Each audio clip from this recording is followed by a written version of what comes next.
श्री शिवाय नमस्तुभ्यम। आप सभी भक्तों का आज की कथा में हार्दिक स्वागत है। भगवान शिव और माता पार्वती की कृपा सदैव आप और आपके समस्त परिवार पर बनी रहे।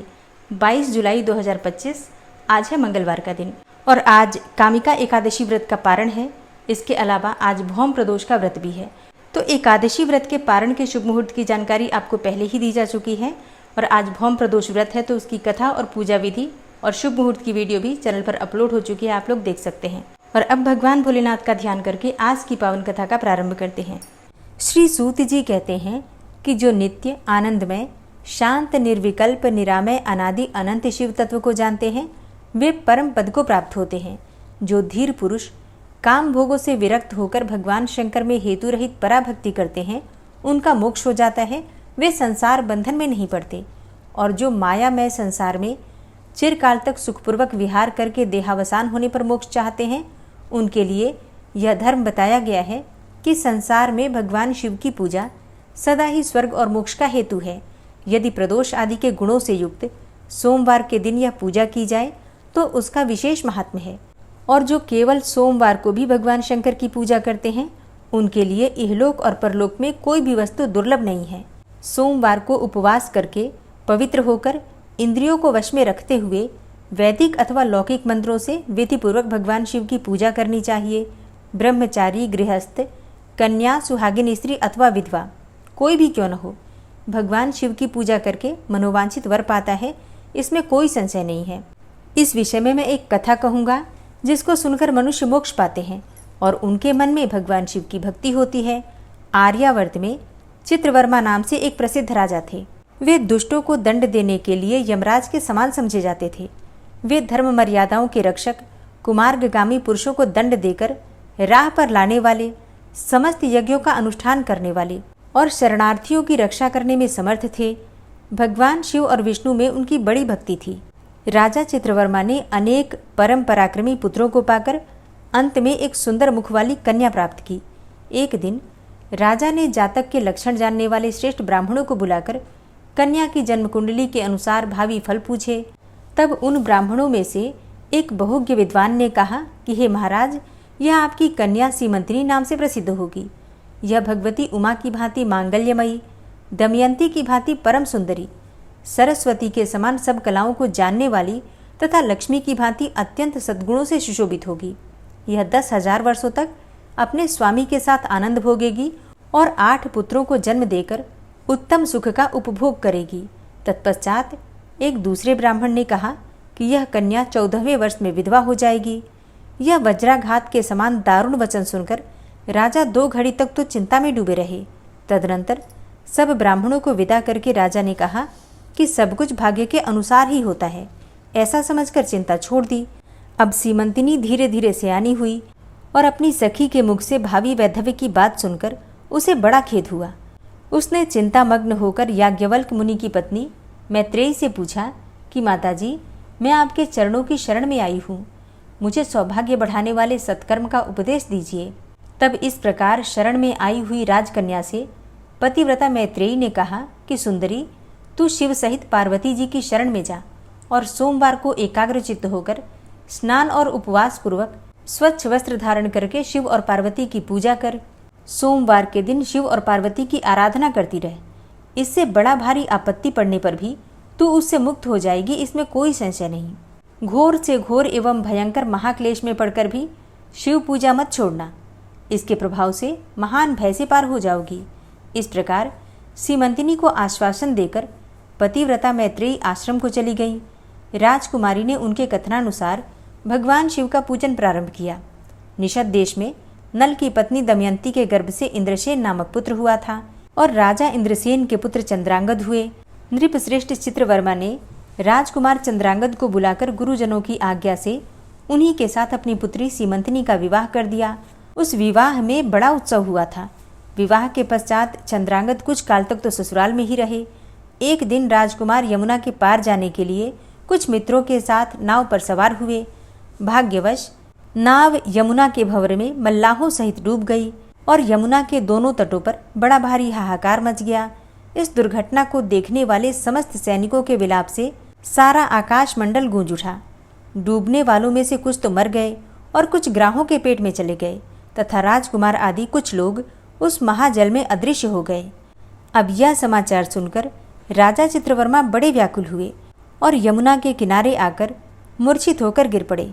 सीमंतिनी ने भी जब यह समाचार सुना तब वह अचेत होकर धरती पर गिर पड़ी। राजा इंद्रसेन भी अपने पुत्र के डूबने का समाचार पाकर रानियों सहित बहुत दुखी हुए और सुध बुध खोकर गिर पड़े। तदनंतर बड़े बूढ़ों के समझाने पर धीरे धीरे नगर में आए और फिर उन्होंने अपनी पुत्री को धीरज बंधाया।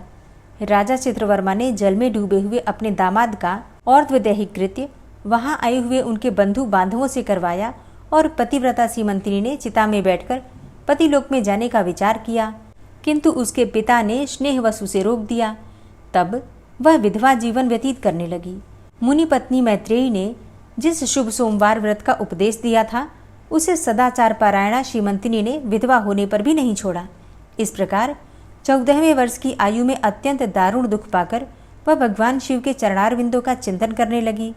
शिव की आराधना करते करते उसके 3 वर्ष व्यतीत हो गए। उधर पुत्र शोक से उन्मत्त हुए राजा इंद्रसेन को बलपूर्वक दबाकर उनके भाइयों ने सारा राज्य छीन लिया और उन्हें पत्नी सहित पकड़कर कारागृह में डाल दिया। इंद्रसेन के पुत्र चंद्रांगद यमुना के जल में डूबने पर नीचे नीचे गहराई में उतरने लगे। फिर बहुत नीचे जाने पर उन्होंने नागवधुओं को जल क्रीड़ा में निमग्न देखा। राजकुमार को देखकर वे भी विस्मित हुई और उन्हें पाताल लोक में ले गईं। वहां चंद्रांगद ने तक्षक नाग के परम अद्भुत रमणीय नगर में प्रवेश किया और इंद्र भवन के समान मनोहर एक सुंदर महल देखा जो बड़े बड़े रत्नों की प्रकाशमान किरणों से उद्दीप्त हो रहा था। भगवान सूर्य के समान तेजस्वी तक्षक नाग को सभा भवन में विराजमान देखकर परम बुद्धिमान राजकुमार ने प्रणाम किया और हाथ जोड़कर खड़े हो गए। तक्षक के तेज से उनके नेत्र चौंधिया गए। नागराज ने भी मनोरम राजकुमार को देखकर उन नागिनों से पूछा कि यह कौन है और कहाँ से आया है। उन्होंने उत्तर दिया, हमने इसे यमुना जल में देखा है और इसके कुल तथा नाम का परिचय न होने के कारण आपके पास ले आई हैं।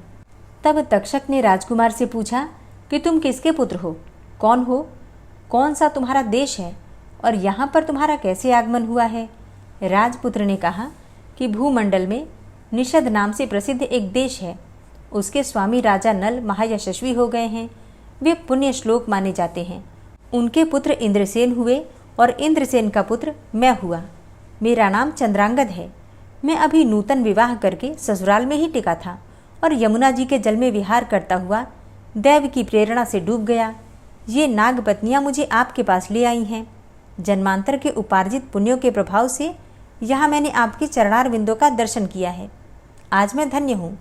मेरे माता पिता कृतार्थ हो गए क्योंकि आपने दया करके मुझे देखा और मुझसे वार्तालाप किया है। इस प्रकार अत्यंत मनोहर उदारतापूर्ण वचन सुनकर तक्षक ने कहा, हे राजकुमार, तुम भय न करो, धैर्य रखो और बताओ कि तुम संपूर्ण देवताओं में किसकी पूजा करते हो। राजकुमार ने कहा कि जो संपूर्ण देवों में महादेव कहे जाते हैं उन्हीं विश्वात्मा उमापति भगवान शिव की मैं पूजा करता हूँ, जो विधाता के भी विधाता, कारणों के भी कारण और तेजों में सर्वोत्कृष्ट तेज हैं। वे भगवान शिव मेरी परम गति हैं, जो अत्यंत निकट होकर भी पाप से दूषित चित्त वाले पुरुषों के लिए बहुत दूर हैं तथा जिनके तेज की कोई सीमा नहीं है, जो अग्नि, भूमि, वायु, जल और आकाश में भी स्थित हैं। वे विश्वात्मा भगवान सदाशिव हम सबके लिए परम पूजनीय हैं, जो संपूर्ण भूतों के साक्षी, सबकी आत्मा में स्थित रहने वाले परमेश्वर तथा निरंजन हैं। संपूर्ण संसार जिनकी इच्छा के अधीन है, मैं उन भगवान शिव की पूजा करता हूँ। ज्ञानी पुरुष जिन्हें एक आदि और पुराण पुरुष कहते हैं, गुणों के भेद से जिनमें भिन्नता की प्रतीति होती है, जिन्हें कोई तो क्षेत्रज्ञ, कोई तुरीय और कोई कूटस्थ कहते हैं, वे भगवान शिव मेरे परम आश्रय हैं, जो चैतन्यमय अचिंत्य तत्व हैं, जिनके तेज का कहीं अंत नहीं है। श्रुति के नेति नेति वचनों से तद्भिन्न समस्त वस्तुओं का बाध करके जिनके स्वरूप का निश्चय किया जाता है तथा आत्मज्ञानी पुरुषों के भी मन और वाणी की वृत्तियां जिनका स्पर्श नहीं कर पाती, वे ही ये भगवान शिव मेरे परम पूज्य हैं, जिनका प्रसाद पाकर साधु पुरुष अत्यंत उज्ज्वल इंद्रपद की भी अभिलाषा नहीं रखते तथा कर्मों की अर्गला अर्थात आगल और काल चक्र को लांघ कर निर्भय होकर विचरते हैं। वे भगवान शिव मेरी गति हैं, जिनकी स्मृति चांडाल की योनि में जन्म पाने वाले मनुष्यों के भी समस्त पाप रूपी रोगों का नाश करती है तथा जिनका संपूर्ण रूप श्रुतियों के लिए भी ढूंढने योग्य है, उन्हीं भगवान शिव के उद्देश्य से मैं सदैव पूजा करता हूँ। देव नदी गंगा जिनके मस्तक पर स्थान पाकर सुशोभित होती है, भगवती जगदम्बिका जिनके अर्धांग में निवास करती हैं, आहा तक्षक और वासुकी दोनों नागराज जिनके कानों के कुंडल हैं, वे चंद्रार्ध शेखर भगवान शिव मेरे परम आश्रय हैं, जिनके चरण कमल वेदों के शीर्ष स्थानीय उपनिषदों में गौरवान्वित होते हैं। वेदांत की श्रुति भी जिनके चरणारविंदों का गुणगान करती है, जिनका दिव्य स्वरूप योगियों के हृदय में सदा प्रकाशित होता रहता है तथा जिनकी सगुण मूर्ति संपूर्ण तत्वों का प्रकाश करने वाली है। गुणमयी सृष्टि पर विजय पाने वाले वे भगवान शंकर मेरे द्वारा पूजित होते हैं। राजकुमार की यह बात सुनकर तक्षक का चित्त प्रसन्न हो गया। उनके हृदय में महादेव जी के प्रति नूतन भक्तिभाव का उदय हो आया और वे उनसे इस प्रकार बोले कि हे राजेंद्र नंदन, तुम्हारा कल्याण हो। मैं तुम पर बहुत प्रसन्न हूँ, क्योंकि तुम बालक होकर भी सर्वोत्कृष्ट परात्पर शिवतत्व को जानते हो। देखो, यह रत्नमय लोक है, ये मनोहर नेत्रों वाली युवतियाँ हैं, ये मनोवांछित कामना पूर्ण करने वाले कल्प वृक्ष हैं तथा ये अमृतमयी जल से भरी हुई बावलियाँ हैं। यहाँ मृत्यु का दारुण भय नहीं है, बुढ़ापा और रोग से यहाँ किसी को पीड़ा नहीं होती। तुम इच्छा अनुसार यहीं विहरो और यथा योग्य सुख भोगों का उपभोग करो। नागराज के ऐसा कहने पर राजकुमार हाथ जोड़कर बोले कि हे नागराज, मैंने समय पर विवाह किया है। मेरी पत्नी उत्तम व्रत का पालन करने वाली और शिव पूजा पारायणा है और मैं अपने माता पिता का इकलौता पुत्र हूँ। वे सब लोग इस समय मुझे मरा हुआ मानकर महान शोक से घिर गए होंगे, अतः मुझे किसी प्रकार भी यहाँ अधिक समय तक नहीं ठहरना चाहिए। आप कृपा करके मुझे उसी मनुष्यलोक में पुनः पहुँचा दें। तब नागराज तक्षक ने कहा, हे राजकुमार, तुम जब जब मेरी याद करोगे तब तब तुम्हारे सामने प्रकट हो जाऊंगा। ऐसा कहकर उन्होंने राजकुमार को एक सुंदर अश्व भेंट किया, जो इच्छा के अनुसार चलने वाला था। अनेक प्रकार के द्वीपों, समुद्रों और लोकों में उसकी अप्रतिहत गति थी। इसके सिवा उन्हें रत्नमय आभूषण, दिव्य वस्त्र एवं दिव्य अलंकार भेंट किए। उनकी सहायता के लिए सारी व्यवस्था करने के पश्चात तक्षक ने जाओ कहकर प्रेम पूर्वक उन्हें विदा किया। तब चंद्रांगद उस घोड़े पर सवार होकर निकले और थोड़ी ही देर में यमुना के जल से बाहर आकर उस दिव्य अश्व पर चढ़े हुए ही नदी के रमणीय तट पर घूमने लगे। इसी समय पतिव्रता सीमंतिनी अपनी सखियों से घिरी हुई वहां स्नान करने के लिए आई। उसने यमुना के तट पर मनुष्य रूपधारी नागकुमार के साथ भ्रमण करते हुए राजकुमार चंद्रांगद को देखा। दिव्य अश्व पर आरूढ़ हुए अपूर्व आकार वाले उन राजकुमार को देखकर वह उन्हीं की ओर दृष्टि लगाए खड़ी हो गई। उसे देखकर चंद्रांगद ने भी मन ही मन विचार किया कि जान पड़ता है इसे मैंने पहले भी कभी देखा है। तत्पश्चात वे घोड़े से उतरकर नदी के किनारे आ बैठे और उस सुंदरी को बुलाकर समीप बिठाकर पूछा कि तुम कौन हो, किसकी स्त्री और किसकी कन्या हो। सीमंतिनी लज्जावश स्वयं कुछ न बोल सकी। तब उसकी सखी ने ये सब बातें बताई कि इसका नाम सीमंतिनी है, यह निषदराज इंद्रसेन की पुत्रवधू, युवराज चंद्रांगद की रानी तथा महाराज चित्रवर्मा की पुत्री है। दुर्भाग्यवश इसके पति उस महाजल में डूब गए। इससे वैधव्य का दुख प्राप्त करके यह बाला शोक से सूखती जा रही है। अत्यंत प्रबल शोक में ही इसने 3 वर्ष व्यतीत किए हैं। आज सोमवार है, इसलिए यह यमुना जी में स्नान करने के लिए आई है। इसके ससुर का राज्य भी शत्रुओं ने छीन लिया है और बलपूर्वक उस पर अधिकार जमा लिया है और वे महाराज अपनी पत्नी के साथ उनकी कैद में पड़े हैं। लेकिन यह सब होने पर भी यह निर्मल अंतःकरण वाली सदाचार पारायणा राजकुमारी प्रति सोमवार को अत्यंत भक्तिभाव के साथ पार्वती जी सहित महादेव जी की पूजा करती है। तब उत्तम व्रत का पालन करने वाली सीमंतिनी ने अपनी सखी के मुख से सब बातें कहलवाकर स्वयं भी राजकुमार से पूछा कि आप कौन हैं, आपके पार्श्ववर्ती ये दोनों पुरुष कौन हैं और आपने मेरे वृतांत को एक स्नेही की भांति क्यों पूछा है। हे महाबाहु, मुझे ऐसा जान पड़ता है कि मैंने आपको पहले भी कभी देखा है। आप मुझे स्वजन की भांति प्रतीत होते हैं। इतना कहकर राजकुमारी सीमंतिनी नेत्रों से आंसू की धारा बहाती हुई देर तक फूट फूट कर रोती रही और मूर्छित होकर पृथ्वी पर गिर पड़ी। अपनी प्रियतमा के शोक का कारण सुनकर चंद्रांगद भी शोक से व्याकुल होकर 2 घड़ी तक चुपचाप बैठे रहे।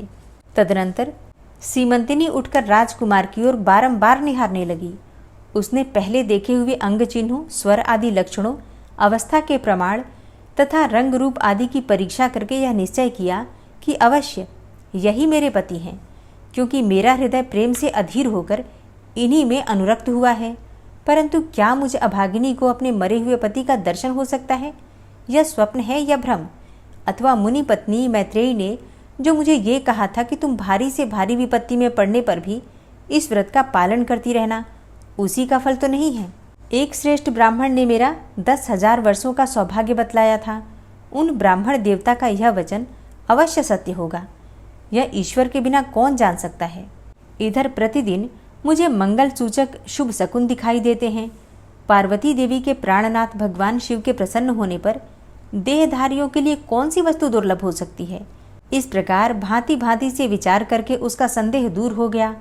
तब लज्जा से उसने अपना मुख नीचे की ओर कर लिया। उस समय राजकुमार ने कहा कि हे भद्रे, मैं तुम्हारे पति के शोक संतप्त माता पिता से यह समाचार बतलाने के लिए जा रहा हूँ। तुम्हारा कल्याण हो, तुम्हारे पति तुमसे शीघ्र ही मिलेंगे। यो कहकर राजकुमार घोड़े पर सवार हुए और अपने दोनों सहायकों के साथ शीघ्र ही अपने राज्य में जा पहुंचे। वहां नगर उद्यान के समीप स्थित होकर उन्होंने नागराज के पुत्र को राज सिंहासन पर अधिकार जमाए बैठे हुए बंधुओं के समीप भेजा। नाग कुमार ने शीघ्र ही जाकर उन सबसे कहा कि तुम सब लोग महाराज इंद्रसेन को अविलंब कारागृह से मुक्त करो और सिंहासन छोड़कर हट जाओ, क्योंकि महाराज के पुत्र चंद्रांगद पाताल लोक से लौटकर यहाँ आए हैं। तुम आनाकानी न करो, नहीं तो चंद्रांगद के बाण तुम्हारे प्राण हर लेंगे। वे यमुना जी के जल में डूबकर नागराज तक्षक के घर जा पहुंचे थे और वहां से उनकी सहायता पाकर पुनः इस लोक में लौटे हैं। तब नाग कुमार की कही हुई ये सारी बातें सुनकर शत्रुओं ने भी बहुत अच्छा कहकर उनकी आज्ञा स्वीकार की और महाराज इंद्रसेन को उनके खोए हुए पुत्र के पुनः लौटाने का समाचार बताकर उनका सिंहासन उन्हें लौटा दिया। और महाराज को प्रसन्न करके भी वे लोग भयभीत ही बने रहे। मेरा पुत्र आ रहा है, यह बात सुनकर राजा प्रेम के आंसू बहाते हुए आनंद में डूब गए। यही दशा महारानी की भी थी। तदनंतर सब नागरिक, वृद्ध मंत्री और पुरोहित आगे आकर चंद्रांगद से मिले और उन्हें हृदय से लगाकर महाराज जी के समीप लेकर आए। अपने भवन में प्रवेश करके अश्रुवर्षा करते हुए राजकुमार ने माता पिता के चरणों में प्रणाम किया। फिर चरणों में पड़े हुए पुत्र को उठाकर राजा ने अश्रुसिक्त हृदय से लगा लिया। फिर क्रमशः सब माताओं को प्रणाम करके उनका आशीर्वाद लेकर राजकुमार पुरवासियों से मिले और उन्होंने सबको यथा योग्य सम्मान दिया।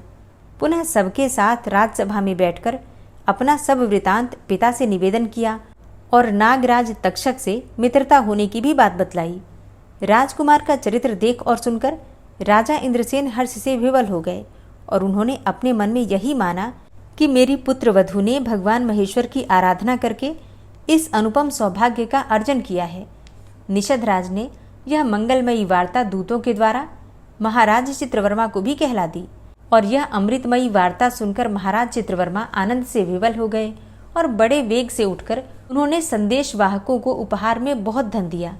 फिर अपनी पुत्री को बुलाकर उन्होंने उससे वैधव्य के चिन्हों का परित्याग करवाया और उसे नाना प्रकार के आभूषणों से विभूषित किया। तत्पश्चात समूचे राष्ट्र के गांव और नगर आदि में बड़ा भारी उत्सव हुआ और सब लोगों ने राजकुमारी सीमंतिनी के सदाचार की बड़ी प्रशंसा की। चित्रवर्मा ने इंद्रसेन के पुत्र चंद्रांगद को बुलाकर सीमंतिनी को उनके साथ विदा कर दिया। चंद्रांगद ने तक्षक के घर से लाए हुए रत्न आदि आभूषणों के द्वारा, जो मानव मात्र के लिए अत्यंत दुर्लभ हैं, अपनी पत्नी को अलंकृत किया। तपे हुए स्वर्ण के समान सुशोभित 40 कोस तक जाने वाली सुगंध से युक्त दिव्य अंगराग से सीमंतिनी की बड़ी शोभा हो रही थी। कमल के केसर के समान रंग वाले कल्प वृक्ष के पुष्पों से बनी हुई और कभी न कुम्भलाने वाली माला भी सती सीमंतिनी की शोभा बढ़ा रही थी। इस प्रकार शुभ मुहूर्त में अपनी पत्नी को साथ लेकर ससुर की आज्ञा से चंद्रांगद पुनः अपनी नगरी में आए। महाराज इंद्रसेन ने अपने पुत्र को राज सिंहासन पर बिठाकर तपस्या द्वारा भगवान शिव की आराधना करके योगी पुरुषों को उपलब्ध होने वाली उत्तम गति प्राप्त की और राजा चंद्रांगद ने अपनी धर्मपत्नी सीमंतिनी के साथ 10,000 वर्षों तक नाना प्रकार के विषयों का उपभोग किया। उन्होंने 8 पुत्रों और एक कन्या को जन्म दिया। सीमंतिनी प्रतिदिन भगवान महेश्वर की पूजा करती हुई अपने स्वामी के साथ सुखपूर्वक रहने लगी। उसने सोमवार व्रत के प्रभाव से अपना खोया हुआ सौभाग्य प्राप्त कर लिया। ओम नमः शिवाय। आज की कथा का यहीं पर समापन करती हूँ। इसके आगे का वृतांत आप कल की कथा में सुनेंगे। उम्मीद करती हूँ कि इस कथा से आपको बहुत सारी जानकारी प्राप्त हो गई होगी। तो अगर कथा पसंद आई हो तो वीडियो को लाइक ज़रूर कीजिए और अगर संभव हो तो वीडियो को शेयर भी किया कीजिए। और जो भक्त इस चैनल पर पहली बार आए हैं, अभी तक आपने चैनल को सब्सक्राइब नहीं किया है, तो आज की वीडियो अगर आपको अच्छी लगे तो चैनल को सब्सक्राइब करके बेल आइकन को ज़रूर प्रेस कर लीजिए। इससे ये होगा कि इस चैनल पर जो भी नई वीडियो अपलोड होंगी उनकी नोटिफिकेशन आपको सही समय पर प्राप्त होगी। मिलती हूँ मैं आपसे अगली वीडियो में। तब तक के लिए जय श्री राधे।